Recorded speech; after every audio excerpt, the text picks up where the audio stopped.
അത്രയും കമ്മി ഉണ്ട്.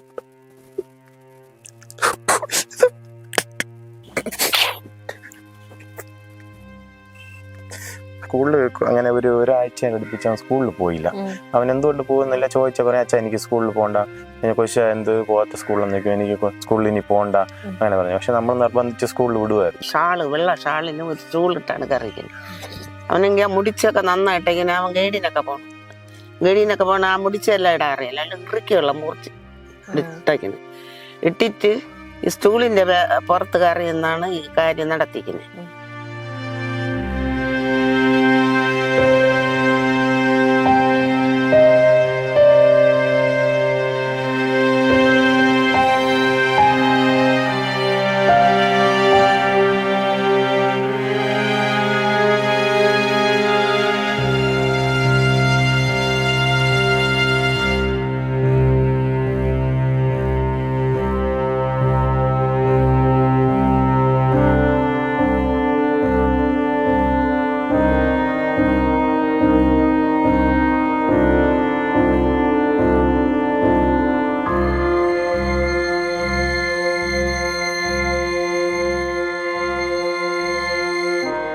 നമസ്കാരം. മലയാളി വാർത്തയിലേക്ക് സ്വാഗതം.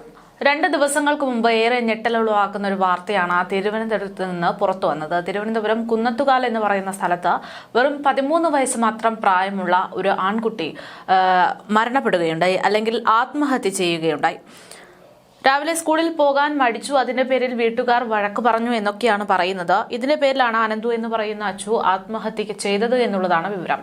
വൈകുന്നേരം വരെ യാതൊരു പ്രശ്നവുമില്ലാത്ത കുട്ടി വൈകുന്നേരത്തോടെ വീട്ടിൽ നിന്ന് കതകടച്ച് റൂമിലിരിക്കുകയായിരുന്നു. പിന്നീട് സംശയം തോന്നിയ ബന്ധുക്കളാണ് വാതിൽ തുറന്നു നോക്കാൻ ശ്രമിക്കുന്നതും മരണപ്പെട്ടത് മനസ്സിലാക്കുന്നതും. ഇവിടെ വളരെ ദുരൂഹമായിട്ടുള്ള ഒരു സംഭവമുണ്ട്. അതായത് ഈ കുട്ടിക്ക് പെട്ടെന്നൊരു മാനസിക സമ്മർദ്ദം ഉണ്ടാകാൻ മാത്രമുള്ള ഒരു പ്രശ്നവും അവിടെ ഉണ്ടായിരുന്നില്ല എന്നുള്ളതാണ് വിവരങ്ങൾ വരുന്നത്.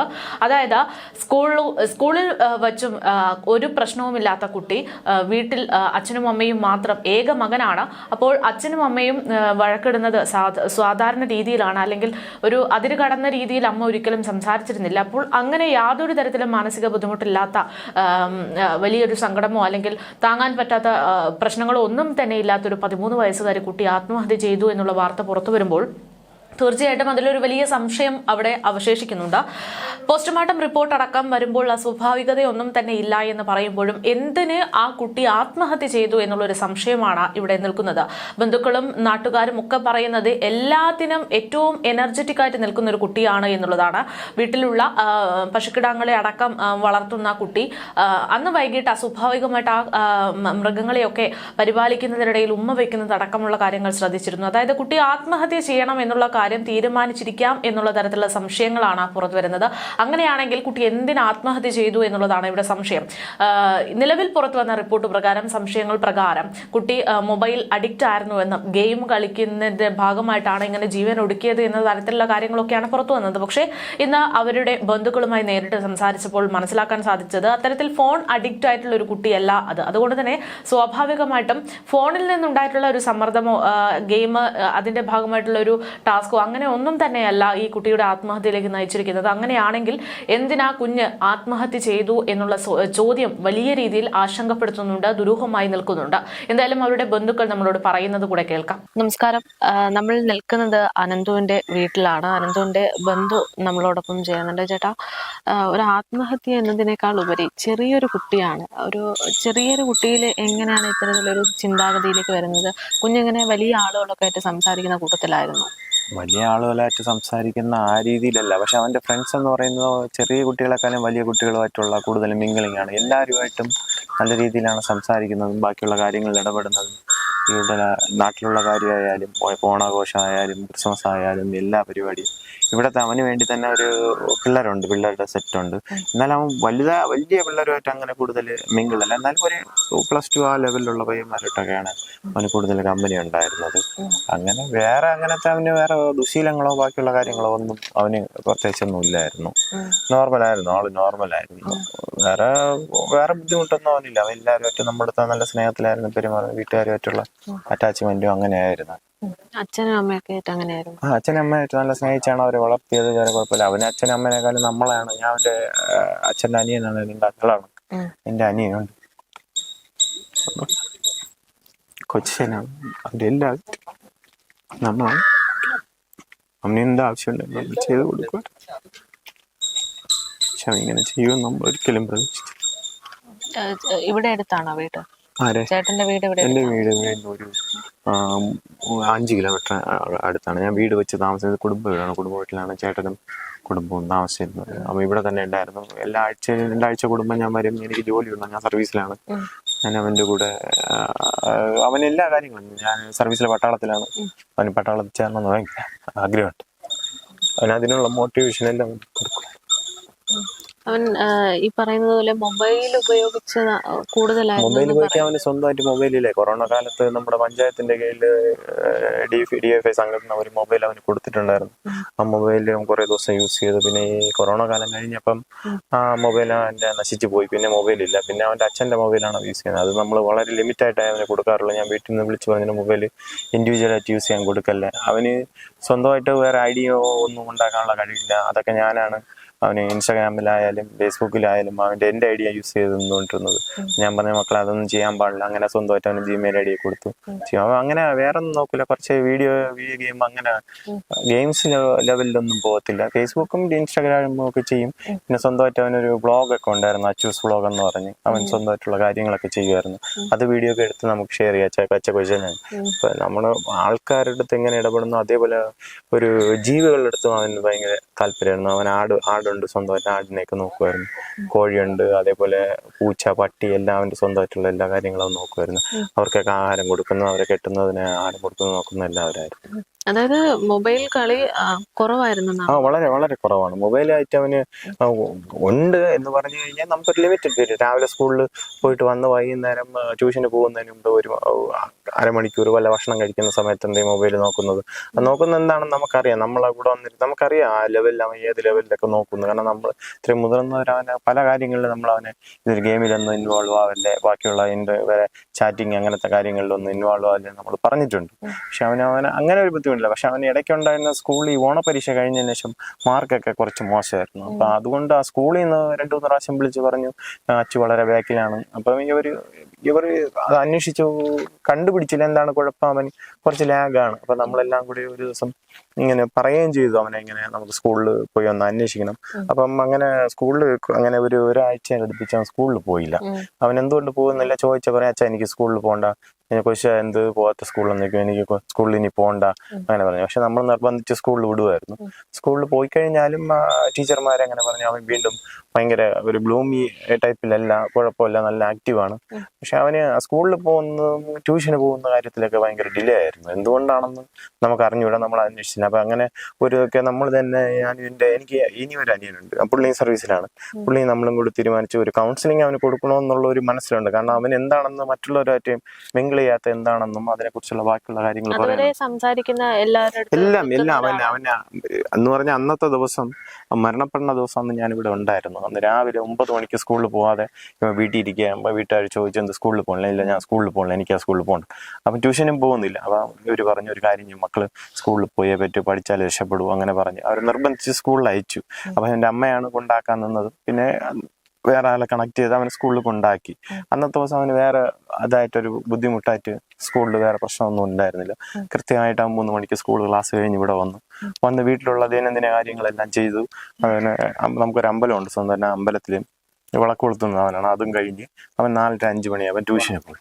ട്യൂഷന് പോകുമ്പോൾ ചായയൊക്കെ കഴിച്ചിട്ട് ട്യൂഷന് പോയി. ട്യൂഷന് അവിടെ 8 മണിക്ക് ട്യൂഷൻ കഴിഞ്ഞ് അവൻ വന്ന് വീണ്ടും അതേപോലെ തന്നെ അമ്മ എനിക്ക് ചായ അങ്ങനെ ചായ എന്ത് കുടിച്ചു, സ്നാക്സും കഴിച്ചിട്ട് ഇവൻ പഠിക്കാനായിട്ട് റൂമിൽ കയറിയതാണ്. കയറി അവൻ ഡോറടച്ചു റൂമിനകത്തിരുന്നു. ആയിരുന്നില്ല. പിന്നെ അവർ 2-3 പ്രാവശ്യം വീട്ടുകാർ ചോദിച്ചാൽ എന്താ റൂം അടയ്ക്കാൻ. റൂം അടയ്ക്കുന്ന സ്വഭാവം ഉള്ളവനല്ല. പക്ഷെ പെട്ടെന്ന് ഒരു സമയത്ത് അവൻ റൂം അടച്ചു. അപ്പോൾ ഇവർ ചോദിച്ചു. അപ്പോൾ അമ്മ തന്നെ പറഞ്ഞു ശരി അവനെ ഡിസ്റ്റർബ് ചെയ്യണ്ട. TV അമ്മയ്ക്ക് നല്ല സുഖമില്ലാത്ത അമ്മയാണ്. അമ്മ മെഡിസിനും കഴിച്ച് ബെഡിൽ കിടക്കുകയായിരുന്നു. ചേട്ടത്തി TV എന്തോ കണ്ടുകൊണ്ടിരുന്നു. ഇവ റൂമിനകത്ത് കയറി. പക്ഷേ ഒരു 8:45-9 മണിയായപ്പം ചേട്ടൻ ജംഗ്ഷനിൽ തിരിച്ചിങ്ങ് വന്ന് ചോദിച്ചു അച്ചുവോടെയും ചോദിച്ചു. അത് അച്ചു റൂമിൽ ഇരുന്ന് പഠിക്കുന്നു. അപ്പം വിളിക്കട്ടെ എന്ന് ചോദിച്ചാൽ വേണ്ട, ഉണ്ണാ സമയം വിളിച്ചാൽ മതി എന്ന് പറഞ്ഞു. ഇവര് കഴിക്കാനുള്ള ആഹാരമൊക്കെ എടുത്ത് വെച്ച് ഒരാൾ കഴിച്ച് മറ്റുള്ള കഴിച്ചിട്ട് എൻ്റെ അമ്മ ഇങ്ങനെ ബാക്കി വന്ന ഭക്ഷണത്തിന് അപ്പുറത്തൊരു അവൻ്റെ ഒരു പട്ടിയുണ്ട്. ആ പട്ടിക്ക് ഭക്ഷണം കൊടുക്കാൻ പോയപ്പോൾ ജനലിൻ്റെ ഒരു പാളി അടഞ്ഞിട്ടില്ല. അപ്പം ജനലിൻ്റെ പാളി തുറന്നു നോക്കിയപ്പോഴാണ് പുള്ളി ഹാങ്ങായി നിൽക്കുന്നവർ കണ്ട് അവരാണ് പിന്നെ വിളിച്ച ആളെ കൂട്ടിയൊന്നും അപ്പുറത്തുള്ള അയൽവാസികളെല്ലാം ഓടി വന്ന് കയറി അതിനെ താഴെ ഇറക്കി നേരെ ഇവിടെ നമ്മുടെ ഒരു വാർഡ് മെമ്പറുണ്ട്, ആ പുള്ളിയുടെ വണ്ടിയിൽ നമ്മൾ നേരെ കാരക്കുളം മെഡിക്കൽ കോളേജിൽ പോകുന്നത്. അപ്പോൾ എനിക്ക് ഒരു 10 എനിക്കൊരു ഫോൺ വന്നു, സാജു എത്രയും പെട്ടെന്ന് പറഞ്ഞ ഹോസ്പിറ്റലിൽ അവൻ്റെ കാര്യം കുറച്ച് കഷ്ടത്തിലാണ്, സീരിയസ് ആണ്. ഞാൻ എത്തിയപ്പം തന്നെ അവർ പറഞ്ഞു, സാജു പറയുന്നതല്ല നിങ്ങൾ കേൾക്കണം, നമ്മൾ നമ്മളെ കൊണ്ട് ചെയ്യാൻ പറ്റുന്ന മാക്സിമം ചെയ്ത് ഇനി ഒന്നും ചെയ്യാനില്ല, ഡോക്ടർമാരെ കണ്ട് സംസാരിച്ച് ബാക്കിയുള്ള കാര്യങ്ങൾ ചെയ്യണം.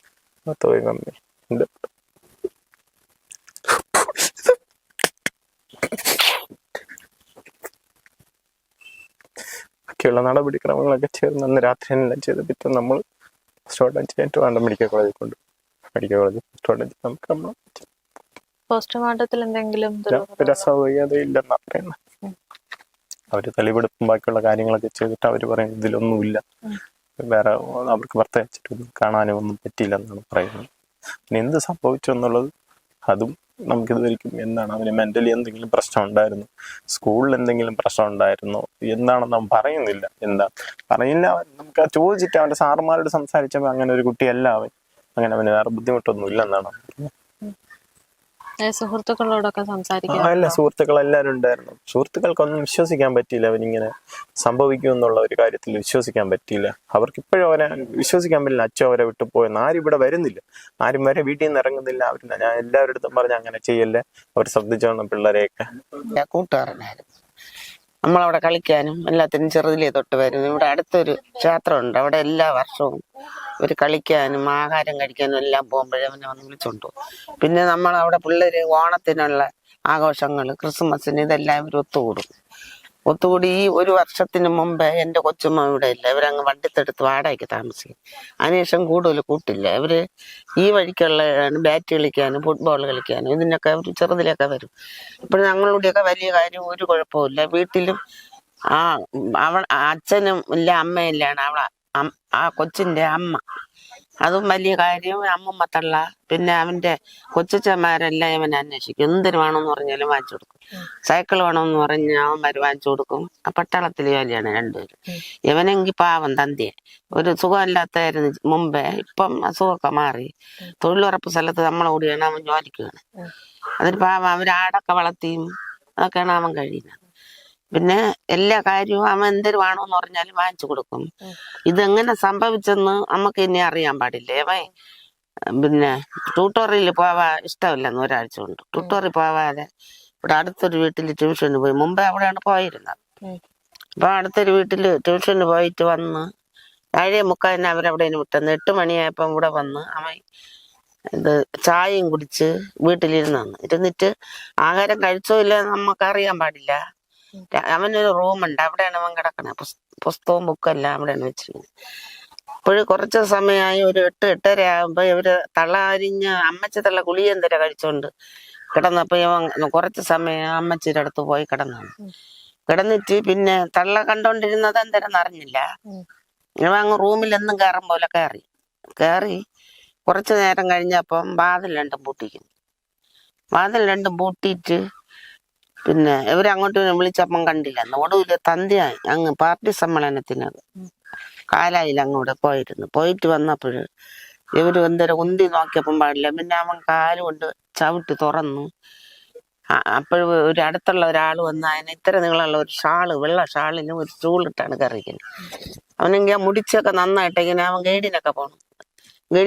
ആ മുടിച്ചെല്ലാം ഇടാൻ അറിയില്ല, അല്ല ഇറുക്കിയുള്ള മുറിച്ച് ഇട്ടിട്ട് ഈ സ്റ്റൂളിന്റെ പുറത്ത് കയറി എന്നാണ് ഈ കാര്യം നടത്തിക്കുന്നത്.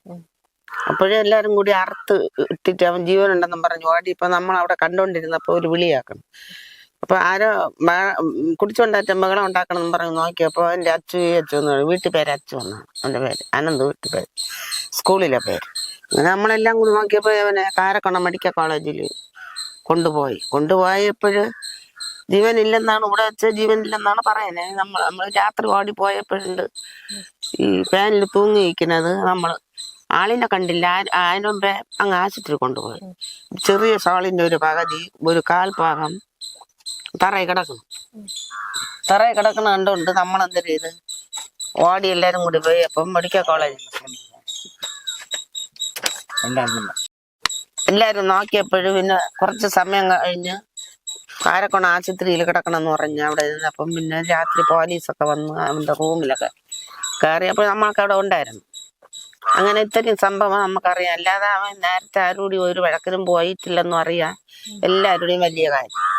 ഈ മരണപ്പെടുന്ന ദിവസം അമ്മേനെ കണ്ടിരുന്നു? ഞാൻ 2 ദിവസത്തേക്ക് മുമ്പേ കാണക്കമില്ല. ഈ റൂട്ടാണ് ഇപ്പം പോണത്. ഇതിലെ പാല് വാങ്ങിക്കാൻ പോകും. അപ്പോഴും നമ്മൾ കാണും. അപ്പം എന്റെ കൊച്ചമ്മ ഇവിടെ എത്തുകൊണ്ട് അവൻ വരുമ്പോ അവനൊന്ന് വിചാരിക്കും അവന്റെ അത്ര സാമ്പിളുള്ളൂ. അവൻ ശകലം കൂടി നിറം കുറവ്. അപ്പൊ ഞാൻ പെട്ടെന്ന് ഇന്ന് ജിഷ്ണുവിനെ കണ്ടാടെ നോക്കുമ്പോ കണ്ട അമ്മാമ്മ എന്ന് ചിലപ്പം പറയും, ചിലപ്പം കണ്ടില്ലെന്ന് പറയും. ഇപ്പൊ 2-3 ദിവസം കൊണ്ട് ഞാൻ കാണുന്നില്ല. ഈ റൂട്ടാണ് പഠിക്കാനൊക്കെ പോയിട്ട് സന്ധിക്ക് വരുന്നത്. ഇത്ര എനിക്കറിയാം. വേറെ ഒന്നും പുതിയ ന്യൂ ജനറേഷനിൽ കാരണം ഈ മൊബൈൽ വഴിക്ക് ഇപ്പൊ ആയതെല്ലാം അതിൽ കിട്ടുന്നുണ്ട്. അത് നമ്മളൊക്കെ എന്ന് പറയുമ്പോഴത്തേക്ക് പുതിയ നമ്മുടെ ആവശ്യങ്ങൾക്ക് മാത്രം ഉപകരിക്കുന്നുണ്ട്. പക്ഷെ ഈ കുഞ്ഞു കുട്ടികൾക്ക് അതിന് ഉള്ളില് എന്തൊക്കെ ഉണ്ട് അതിനെക്കുറിച്ചൊക്കെ ഉള്ള അറിയാനുള്ള ആ ആകാംക്ഷയാണ് അവരെ വേറെ ഒന്നിലേക്കൊക്കെ കണ്ടെത്തി പോകുന്നതും. ഈ ഉറക്കം വളച്ചിരുന്ന് ഈ മൊബൈൽ കളിയും മൊബൈൽ അമിതമായ ഉപയോഗമാണ് ഇവരെ പിന്നെ അതിൻ്റെ വശത്തോട്ട് ഇവരെ ലെവലങ്ങ് മാനസികമായിട്ട് ഒരു നിയന്ത്രണം വിട്ടുപോകുന്ന ഒരു രീതി. പക്ഷെ ഈ മൊബൈലിൽ ആവശ്യത്തിന് മാത്രമാണ് ഉപയോഗിച്ചിരുന്നതെങ്കിൽ ഇത് വരില്ലായിരുന്നു. ഇപ്പം പഠനത്തിനായാലും അവർ മുൻതൂക്കം ഇല്ല. പഠനത്തിനും എല്ലാ ദിവസവും ക്ലാസ്സിൽ പോകാറില്ല എന്നൊക്കെ ഉള്ളതാണ് ചെറുതായിട്ട് നാട്ടുകാർ പറഞ്ഞാണ് ഞാൻ അറിയുന്നത്. രക്ഷകർത്താക്കളല്ല നല്ല കുട്ടിയെന്നാണ് അവൻ പറഞ്ഞത്. ഒരു അമ്മയ്ക്ക് ഒരു മോനേ ഉള്ളൂ, 13 വയസ്സാണ്. അത് നമുക്ക് ചിന്തിക്കാൻ പോലും കഴിയുന്നില്ല. ഈ പ്രായത്തില് നമ്മുടെയൊക്കെ മക്കളെന്ന് പറയുമ്പോഴത്തേക്ക് അവർക്ക് ഒന്നും അറിയില്ല. ഈ കുഞ്ഞിന് ഇത്ര ചെറുതില്ല ഇത്രയും വലിയ ഒരു കാര്യം ചെയ്യാനായിട്ട് അത് മൊബൈൽ അഡിക്ഷൻ ആയിരിക്കാനാണ് സാധ്യത. അത് ഈ സ്റ്റേജിലുള്ള കുട്ടികളെ ഇപ്പം പലയിടത്തും ഇത് വരുന്നുണ്ട്. ഇത് ആദ്യത്തെ കേസല്ല. അതുകൊണ്ട് നമുക്ക് ഈ പ്രായത്തിന് കൂടെ ഈ യുവതലമുറയാണ് നമ്മൾ കൂടുതൽ ഇമ്പോർട്ടൻസ് കൊടുക്കുന്നത്. അത് പോരാ, ഇന്ന് നമുക്ക് ഈ കുഞ്ഞുങ്ങളെ കൂടെ ഒരു 10 വയസ്സ് കഴിഞ്ഞ കുട്ടികളെ കൂടെ, കാരണം അവരുടെ മാനസിക ലെവല് നമ്മുടെ കാലഘട്ടത്തെ പോലെ അല്ല ഇന്ന് അവര് നമ്മുടെ അപ്പൂപ്പന്മാർ ചിന്തിക്കുന്നതിനേക്കാളും അവർ എക്സ്പെർട്ടാണ്. പല മാധ്യമങ്ങളിലൂടെ ആകാം, ഏത് രീതിയിൽ കൂടെ ആയാലും. അതുകൊണ്ട് അവരുടെ പ്രായത്തിനനുസരിച്ചല്ല, ഒരു 10 വയസ്സ് കഴിഞ്ഞാൽ അവരെല്ലാം അറിയുന്നവരാണ് എന്നുള്ള രീതിയിൽ നമുക്ക് ഒരു ചെറിയ കൗൺസിലിങ്, കുട്ടികളെ സ്കൂളുകളിൽ കൗൺസിലിങ് കൊടുത്ത്